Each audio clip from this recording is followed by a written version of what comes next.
Shalom Obracha, mes amis. Aujourd'hui, je vais vous rapporter un maasé exceptionnel sur les téphilines et la gdusha des téphilines, la sainteté des téphilines de Rabbi Haïm Ibn Attar. Ce grand maître qui est parti de ce monde le 16 juillet 1743, qui correspond au 15 Tammuz 5503.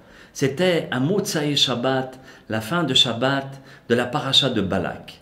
Ce grand maître est parti de ce monde et avant de partir, il dit à son épouse, il lui dit comme ça: je sais que lorsque je vais partir de ce monde, tu vas avoir d'énormes difficultés financières.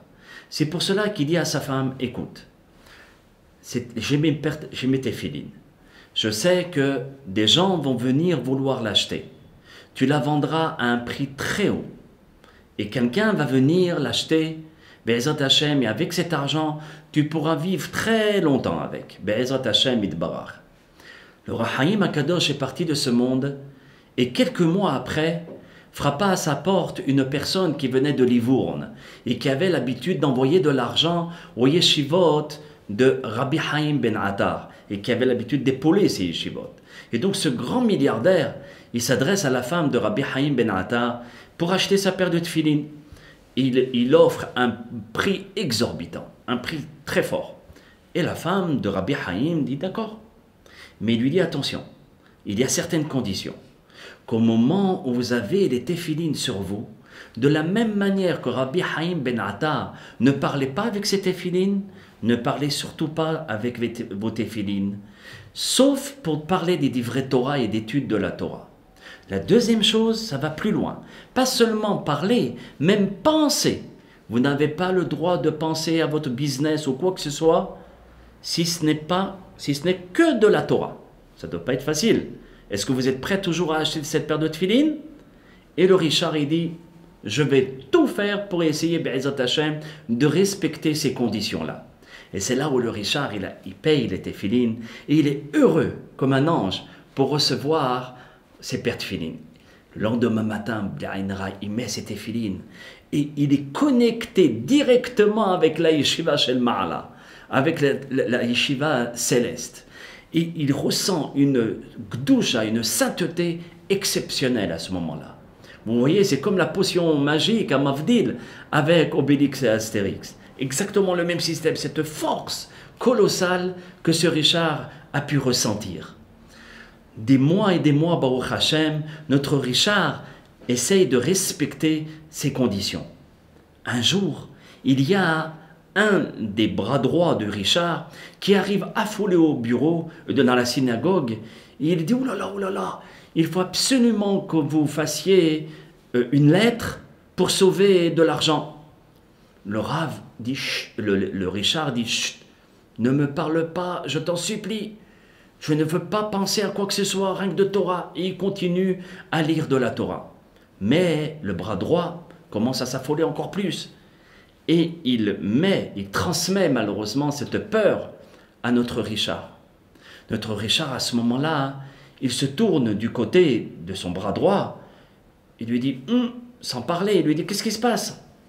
Et c'est là où lui dit: il y a une catastrophe qui risque d'arriver si tu ne signes pas sur cette lettre. Et sans parler, notre Richard, il a signé. Mais à ce moment-là, il a pensé à une certaine perte d'argent. Au moment où son bras droit est parti, le Richard a ressenti un vide en lui. La connexion qu'il avait auparavant, cette joie qu'il ressentait, cette gdusha, cette sainteté qu'il ressentait, d'un coup, elle s'est estompée, elle a disparu. Il s'est dit: waouh, qu'est-ce qui se passe?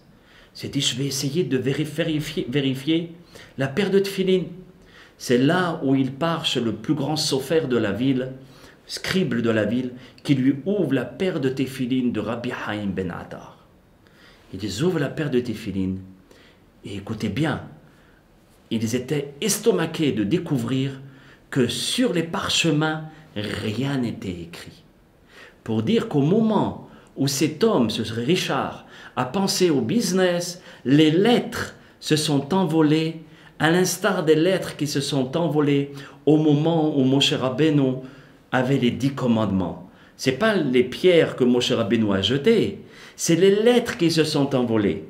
Et à ce moment-là, Moshe Rabbeinu avait des pierres sur ses bras. Rashi nous dit que ces pierres pesaient 1,5 tonne. Et donc c'est pour cela, selon son calcul, il a fait malheureusement tomber les pierres. C'est ce qui s'est passé avec notre Richard. Si vous voulez, les téphilines ne sont pas tombés, mais il a plus ressenti la kedusha qu'il y avait auparavant. Pour vous dire qu'au moment où on met les téphilines, quand on nous dit « faites attention, elles sont cachères », parfois on les vérifie, elles sont plus cachères. Qu'est-ce qui s'est passé?